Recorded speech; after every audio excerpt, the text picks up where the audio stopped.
Alam mo ba na ang isda na inaakalang pinakamasustansyang pagkain ay maaaring maging sanhi ng mga malubhang sakit, lalo na kung ikaw ay lampas na sa 60 taon?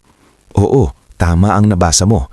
Hindi lahat ng isda ay pantay-pantay pagdating sa kalusugan. At kung ikaw o ang iyong mga magulang ay nasa gulang na, kailangan ninyong malaman ang katotohanan ito bago pa mahuli ang lahat. Araw-araw, milyon-milyong Pilipino ang kumakain ng isda bilang pangunahing ulam. Natural lamang ito. Tayo ay bansang dagat at mula pagkabata, tinuruan tayo ng ating mga magulang na ang isda ay mabuti para sa katawan. Ngunit may isang mahalagang bagay na karamihan sa atin ay hindi alam. Habang tumatanda ang ating katawan, nagbabago rin ang ating kakayahang harapin ang ilang uri ng pagkain, kabilang ang ilang klase ng isda. Sa video na ito, bibigyan kita ng kumpletong gabay batay sa mga pananaliksik ng World Health Organization, ng mga eksperto sa nutrisyon, at ng mga lokal na pag-aaral sa kalusugan ng mga Pilipinong nakatatanda. Alamin natin kung aling mga isda ang maaling sumama sa ating kalusugan at kung aling mga isda naman ang tunay na magbibigay ng benepisyo sa ating katawan. Bago tayo magsimula, sabihin mo sa komento anong isda ang madalas mong kinakain at taga saan ka ngayon nanonood. Ang bawat komento ay binabasa namin upang malaman ang bawat informasyon at makatulong sa iba. Handa ka na ba? Magsimula na tayo. Emga na delikado o dapat iwasan. Unang isda, farm tilapia, catfish, imported o farmed na uri. Alam mo ang pakiramdam na yon. Nag-aalala ka sa gastos, pumunta ka sa palengke at nakita mo ang murang tilapia. Sige na lang, ito na, sabi mo. Dati-rate, ganyan din si Aling Remedios, isang 67 taong gulang na lola mula sa Batangas. Araw-araw niluluto niya ang farm tilapia dahil mura at madaling bilhin. Hindi naman masamang amoy, malinis naman ang hitsura. Kaya naman itinuloy niya ito ng maraming taon. Hanggang sa nagsimula siyang makaranas ng pamamaga ng tuhod, pati na rin ang mabilis na pagod kahit na ikli lang ang lakad. Nang magpatingin siya sa doktor, nalaman nila na may chronic inflammation siya. Hindi ito basta-basta. Ito ay isang kondisyon na nagdudulot ng patuloy na pamamaga sa loob ng katawan na maaaring magbunga ng arthritis, sakit sa puso at maging cancer. Kaya naman, ano ang koneksyon sa tilapia? Ayon sa pananaliksik na inilathala sa Journal of the American Dietetic Association, ang farm tilapia, lalo na ang mga imported mula sa ibang bansa, ay naglalaman ng napakataas na antas ng omega-6 fatty acids kumpara sa omega-3. Sa perpektong mundo, dapat ay balanced ang ratio ng omega-6 at omega-3 sa ating katawan, mga 4:1 o mas mababa. Ngunit ang ilang farm tilapia ay may ratio na 11:1 pabor sa omega-6. Ang sobrang omega-6 ay nagpo-promote ng inflammation sa katawan at para sa mga senior na may arthritis, hypertension o sakit sa puso, ito ay mapanganib. Ang dahilan, ang mga farm tilapia ay pinalaki sa artificial feed na puno ng mais at soy, hindi sa natural na pagkain sa dagat o ilog, kaya ang kanilang nutritional profile ay naiiba. Paalala, hindi lahat ng tilapia ay masama. Ang lokal, wild-caught tilapia mula sa ating mga ilog at lawa ay mas mabuti. Ang problema ay ang imported at mass-farmed na uri. Kung kakain ka ng tilapia, piliin ang lokal at fresh at huwag gawin itong pangunahing isda araw-araw. Pangalawang isda na dapat iwasan, swordfish, espada. Hindi masyadong sikat ang swordfish sa ating pang-araw-araw na hapagkain dito sa Pilipinas, ngunit makikita mo ito sa ilang mga restaurant at fishport. At para sa mga senior na naghahanap ng premium na isda dahil narinig nilang masustansya ito, pakinggan muna ito. Si Mang Ernesto, isang 72 taong gulang na dating opisyal mula sa Cebu, ay madalas kumain ng swordfish steak tuwing siya ay kumakain sa labas kasama ang pamilya. Para sa kanya, ito ay simbolo ng isang masaganang buhay. At talagang masarap naman ito. Ngunit pagkatapos ng ilang taon, nagsimula siyang makaranas ng memory lapses. Maliliit na bagay sa simula, tulad ng pagkalimot kung saan niya inilagay ang susi o hindi niya na matandaan ang pangalan ng mga bagong kakilala. Sinabi ng kanyang anak na neurologist na isa sa mga posibleng kadahilanan ay ang talamak na pagkakalantad sa mercury. Ayon sa US Food and Drug Administration FDA at Environmental Protection Agency EPA, ang swordfish ay isa sa mga isda may pinakamataas na antas ng mercury sa buong mundo. Humigit kumulang 0.995 parts per million ang average na mercury content nito. Para sa konteksto, ang ligtas na antas para sa mga matatanda ay 0.1 micrograms per kilogram ng body weight bawat linggo lamang.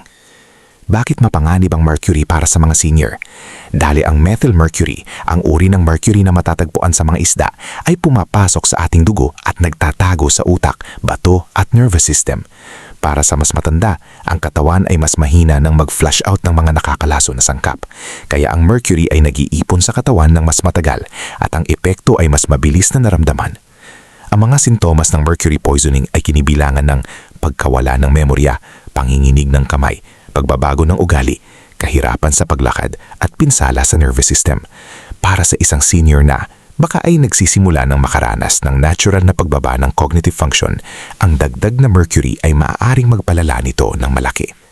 Paalala, iwasan ng swordfish ng buo. Ito ay hindi worth it para sa mga senior, anuman ang sarap nito. Pangatlo, tanige o tanige Spanish mackerel. Ang tanige. Para sa maraming Pilipino, ito ay isang espesyal na isda. Paborito sa kinilaw, inihaw at sinigang. Malambot ang laman, masarap ang lasa, at pakiramdam mo ay marayang-yang ang kainan kapag may tanige. Kaya naman, maraming matatanda ang nagmamahal sa isdang ito. Gulit na rito ang bahagi ng kwento na madalas hindi natin naririnig.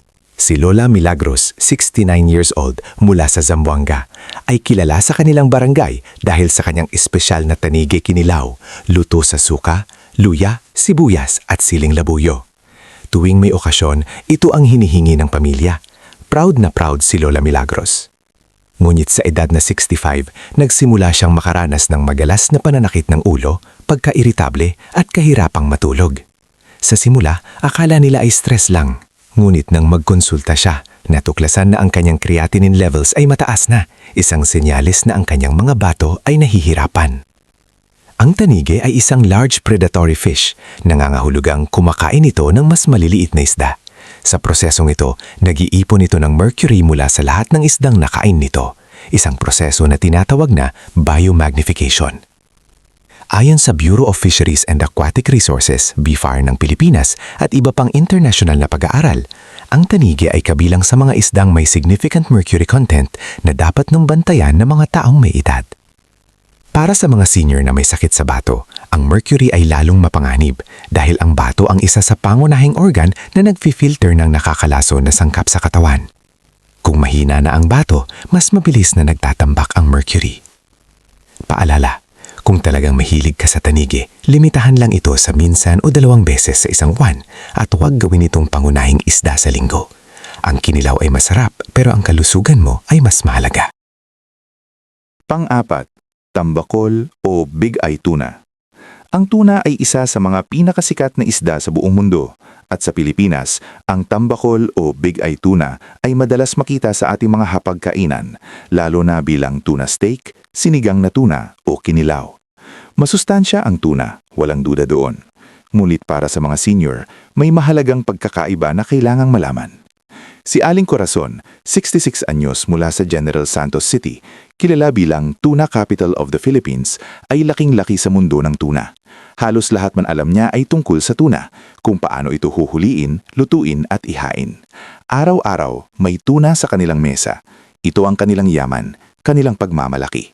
Ngunit sa edad na 63, nagsimula siyang makaranas ng hindi regular na tibok ng puso, madalas na pagod at paminsan-minsang pamamanhid ng mga kamay. Ang kanyang cardiologist ay nagsimulang mag-imbestiga at kabilang sa mga tinanong ay ang kanyang dieta, lalo na ang dalas ng kanyang pagkain ng malaking tuna. Narito ang agham. Ang big eye tuna o tambakol ay isa sa mga larger species of tuna at tulad ng ibang malalaking isdang predator, nag-iipon ito ng mas mataas na antas ng mercury kumpara sa mas mamaliliit na uri ng tuna. Ayon sa FDA, ang big eye tuna ay may average mercury content na 0.689 ppm na mas mataas kaysa sa skipjack tuna, ang karaniwan sa canned tuna, na may lamang 0.144 ppm lamang. Para sa mga senior na may sakit sa puso o bato, ang regular na pagkain ng tambakol ay maaring magdulot ng cumulative mercury exposure na nagpapalala ng mga kondisyong ito. Ang mercury ay kilala din bilang cardiotoxic, may negatibong epekto sa puso. Paalala, kung gusto mong kuhain ng tuna, piliin ang skipjack o ang karaniwang canned light tuna, mas mababa ang mercury. Ang tambakol ay okay minsan-minsan, ngunit huwag gawin itong regular na pagkain ng mga senior. Kung nanonood ka pa rin ng video na ito at nakakatulong sa iyo ang mga impormasyong ito, paki-comment ng numero 4 sa ibaba para malaman kung nandito ka. At kung hindi ka pa nakasubscribe, inirerekomenda kong mag-subscribe ka at i-on ang bell notification para hindi mo makaligtaan ang mga susunod na videos. Ang iyong suporta ay tumutulong sa amin na makagawa pa ng magagandang content para sa iyo. Ngayon, magpatuloy tayo. Panglima, pating. Bagamat hindi ito pangkaraniwang ulam sa maraming Pilipino, ang pating ay minsan pa ring inihahain sa ilang coastal communities sa Visayas at Mindanao. Sa mga palengke, maaari ring itong makita bilang mas murang alternatibo sa ibang uri ng isda. Ngunit, sa likod ng tila kakaibang lasa at tradisyon, may nakatagong panganib na hindi agad napapansin, lalo na para sa mga nakatatanda. Isang halimbawa si Tatay Rodrigo, 74 anyos mula Davao del Sur. Lumaki siya sa paniniwalang ang pagkain ng pating ay nagbibigay lakas. Ngunit pagdating ng kanyang senior years, napansin ang panginginig ng kamay at hirap sa paglakad. Nang siya'y ipasuri, lumabas na isa sa mga posibleng dahilan ay ang matagal na exposure sa mercury mula sa pagkain ng shark meat. Ayon sa mga pag-aaral ng World Health Organization, ang pating ay kabilang sa mga isdang may pinakamataas na antas ng mercury. Dahil ito ay nasa tuktok ng food chain, naiipon sa katawan nito ang lason mula sa mga kinakainin nitong mas maliliit na isda. Maaaring umabot o lumagpas pa sa 1.0 ppm ang mercury content nito, isang antas na delikado na para sa kalusugan, lalo na sa seniors. Bukod dito, ang shark meat ay may taglay ding BMAA, isang neurotoxin na inuugnay sa mga sakit tulad ng Alzheimer's at Parkinson's. Para sa mga lampas 60, ang ganitong panganib ay hindi dapat baliwalain.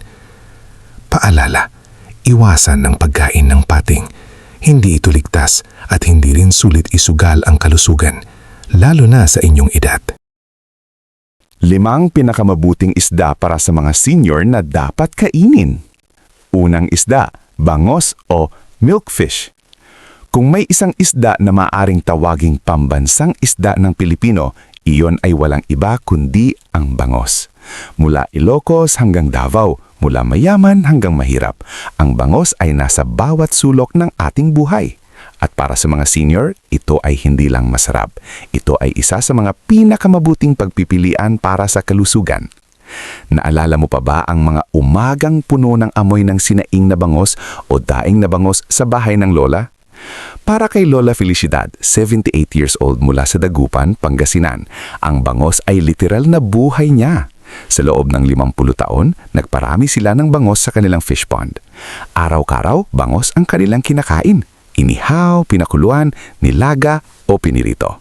Ngayon, sa kanyang edad na 78, nakakagulat ang kanyang mga kamag-anak at kaibigan sa kanyang sharpness of mind, strong bones at active lifestyle.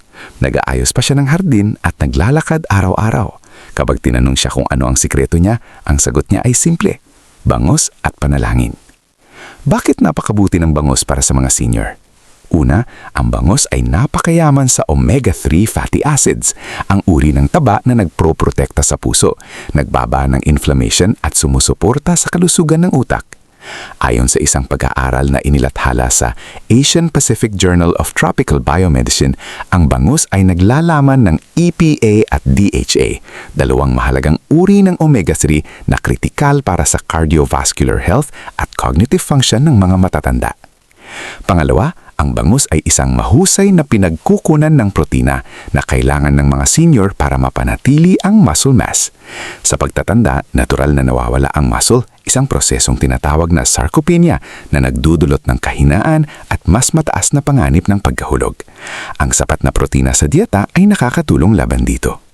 Pangatlo, ang bangos ay naglalaman ng vitamin D, vitamin B12 at phosphorus. Lahat ay mahalaga para sa kalusugan ng buto, enerhiya at immune system ng mga senior. At ang magandang balita, ang bangos ay mababa ang mercury dahil ito ay isang farmed fish na pinalaki sa mga controlled na kapaligiran dito sa Pilipinas. Kaya ligtas itong kainin ng regular. Rekomendasyon, kainin ang bangos 3 hanggang 4 na beses sa isang linggo. Pinakamabuting paraan ng pagluluto para sa mga senior, nilaga, inihaw o steamed. Mas mababa ang taba kaysa sa pritong bangos. Ang pangalawa, galunggong o mackerel scad. Ang galunggong ay kilala sa buong Pilipinas bilang isdadang mahirap. Ngunit hayaan mong sabihin ko sa iyo, ang taong kumakain ng galunggong ay higit na mas matalino kaysa sa taong umiiwas dito dahil sa imahe.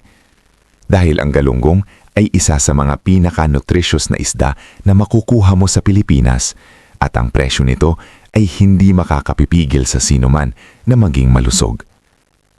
Isaalang-alang si Mang Berting, 71 years old, isang dating tricycle driver mula sa Marikina. Sa buong buhay niya, galunggong ang pangunahing ulam. Hindi dahil gusto niya ito ng higit sa lahat, kundi dahil iyon lang ang kaya niyang bilhin. 1 kilo ng galunggong, 1 tasang kanin at kaunting toyo at kalamansi. Iyon ang kanyang tipikal na tanghalian sa loob ng maraming taon. Ngayon sa edad na 71, ang kanyang doktor ay naggulat sa kanyang blood pressure readings at cholesterol levels, kapwa na sa normal range kahit wala siyang mahal na gamot o supplement. Nagpatawid siya ng malusog na buhay nang hindi niya namamalayan sa pamamagitan ng simpleng galunggong. Ano ang laman ng galunggong na nagpapagaling? Una, ang galunggong ay puno ng omega-3 fatty acids, lalo na ang DHA at EPA na kritikal para sa puso at utak. Ayon sa mga pananaliksik, ang regular na pagkain ng isdang mataas sa omega-3 ay nagbababa ng panganib ng heart attack ng hanggang 36% sa mga nasa katandaan ng edad.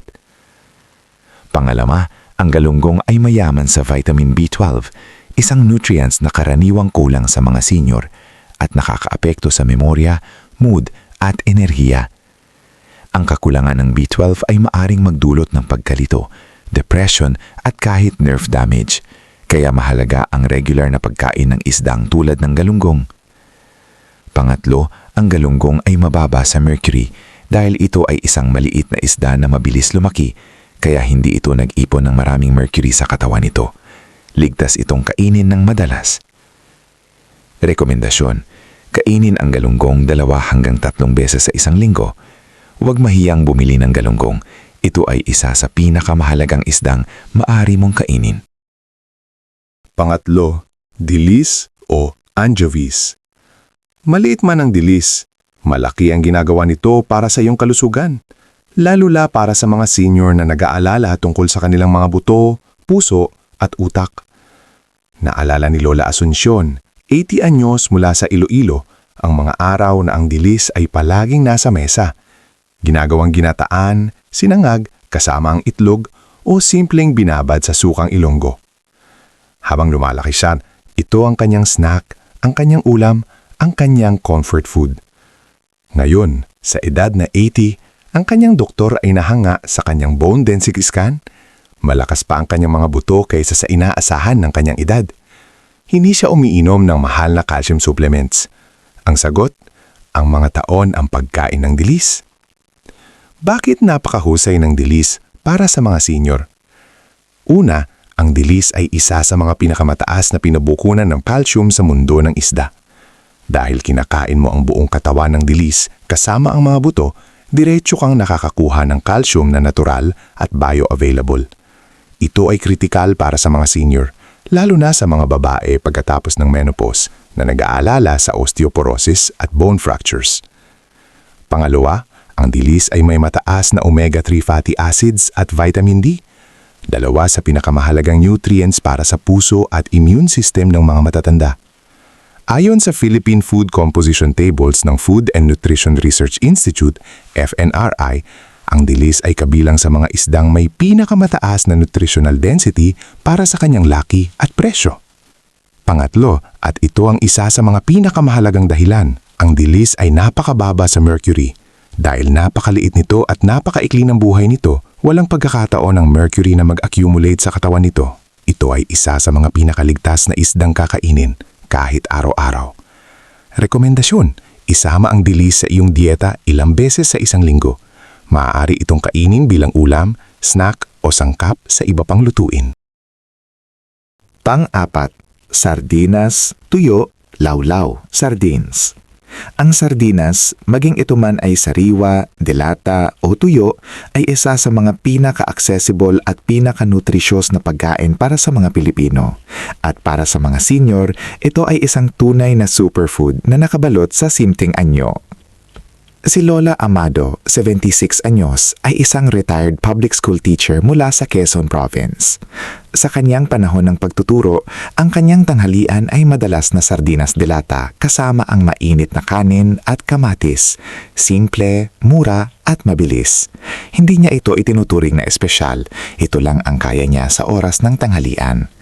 Ngulit sa kanyang gulang ngayon, ang kanyang mga anak ay nagulat na ang kanilang ama ay malinaw pa ang isip, aktibo pa at hindi umaasa sa maraming gamot para sa karaniwang sakit ng katanda. Ang kanyang doktor ay nagbaliwanag. Ang regular na pagkain ng sardinas sa loob ng maraming kaon ay tumulong na panatilihing malusog ang kanyang puso at utak. Bakit napakabuti ng sardinas para sa mga senior? Una, ang sardinas ay napakayaman sa omega-3, lalo na ang DHA at EPA na kritikal para sa brain health.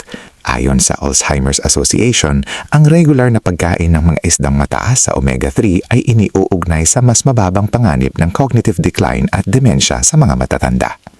Pangalawa, tulad ng dilis, ang sardinas ay karaniwang kinakain kasama ang buto na nagbibigay ng mataas na antas ng calcium at vitamin D na makakasamang ng puprotekta sa mga buto ng mga senior. Pangatlo, ang sardinas ay may mataas na selenium, isang antioxidant mineral na tumutulong sa pagprotekta ng mga cells mula sa pinsala at mahalaga para sa immune function ng mga matatanda. At ang isa sa mga pinakamagandang katangian ng sardinas, napakababa ng mercury nito dahil ito ay maliit at mabilis lumago katulad ng tilis. Rekomendasyon, ang dilatang sardinas ay okay para sa mga senior, ngulit piliin ang uri na nasa olive oil o tomato sauce at bantayan ang sodium content kung may hypertension ka. Ang sariwa o tuyo na sardinas ay mas maganda pa rin. Pang-5, salmon. Alam nating mas mahal ang salmon kumpara sa bangus o galunggong. Ngunit kung may pagkakataon kang kumain ng salmon, kahit minsan sa isang buwan, gawin mo ito. Dahil ang salmon ay isa sa mga isdang may pinakakompletong nutritional profile para sa mga senior. Si Tita Erlinda, 68 anyos, isang OFW returnee na nagtrabaho sa Norway sa loob ng 20 taon, ay nasanay kumain ng salmon ng regular nang nasa ibang bansa. Nang bumalik siya sa Pilipinas sa edad na 60, patuloy niyang inaayos na kumain ng salmon kahit mahal, kahit minsan o 2 beses sa isang buwan lang. Ang kanyang mga kaibigan ay nagtataka kung bakit mataling pa ang kanyang isip at aktibo pa siya kahit malapit na siyang mag-70. Sa kanyang 68th birthday, sinabi ng kanyang doktor na ang kanyang brain health markers at heart health ay katulad ng isang taong 10 taon na mas bata sa kanya. Bakit napakahalaga ng salmon para sa mga senior? Una, ang salmon ay isa sa mga pinaka-concentratedly rich na pinagkukunan ng DHA at EPA omega-3 sa buong mundo ng pagkain. Ang DHA ay espesyal na kritikal para sa utak. Ito ay isa sa mga pangunahing sangkap ng brain cell membranes. Ayon sa mga pananaliksik mula sa Harvard Medical School, ang mga taong regular na kumakain ng isdang mataas sa DHA ay may mas mababang panganib ng Alzheimer's disease at mas mabagal na brain aging.